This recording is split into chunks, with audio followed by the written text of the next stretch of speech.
Dodd-Frank was the big financial reform bill that was passed after the financial collapse of 2008. It set new rules on banks. It was supposed to protect the little guy and put the banks under more of a watchdog status. Nancy Pelosi doesn't like the proposed changes to that. Neither does Elizabeth Warren, who took to the floor of the United States Senate yesterday, blaming the House of Representatives. Even though this bill starts in the House, it will come to the Senate. Listen to Elizabeth Warren saying, no way.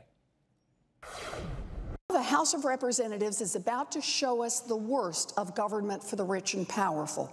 The House is about to vote on a budget deal, a deal negotiated behind closed doors that slips in a provision that would let derivatives traders on Wall Street gamble with taxpayer money and get bailed out by the government when their risky bets threaten to blow up our financial system. These are the same banks that nearly broke the economy in 2008 and destroyed millions of jobs. She's obviously a rising star in the Democratic caucus in the Senate. Some liberal groups are begging, pushing, pleading for her to run for president on the Democratic side. In that soundbite right there's a little bit of everything. That behind closed doors, a deal that helps the rich bankers, screws the little guy. Powerful speech, but not enough to stop this? Well, she's very good at that populism thing. And she's sort of pulling a Ted Cruz here. She's standing over in the Senate and telling the House, stop this thing, don't do it.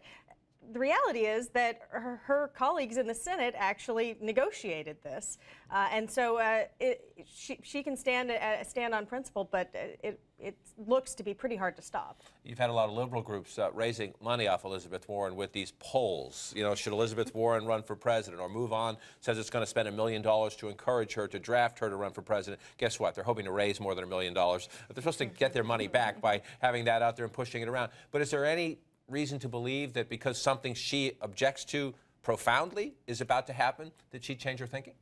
Well, the problem with the Elizabeth Warren caucus is it's just too small. Whether you're talking about in the Senate, in the House, or in the base of the Democratic Party. In real polls, Elizabeth Warren is not getting anywhere near the support that Hillary Clinton is, even among the liberal wing of the Democratic Party, where Hillary tends to do very well.